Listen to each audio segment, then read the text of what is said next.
You are looking at Julian's pronunciation guide, where we look at how to pronounce better some of the most mispronounced words in the world, like this other curious word. But how do you say what you're looking for today? Let's learn once and for all how to pronounce the name of this city, the capital city of Bolivia.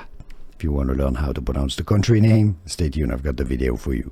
So this is pronounced, it's not French, sucre. French means, in French it means sugar, sucre, but that's not it. Sucre, sucre. In Spanish, the Spanish pronunciation, of course, that's the official language of Bolivia.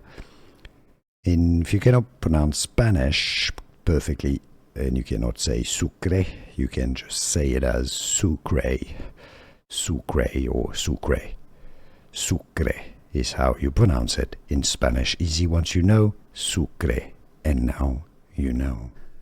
Here are more videos on how to pronounce more confusing words and names too many mispronounced. Like this video if you found it useful. I appreciate your support. I'll see you soon and thanks for watching.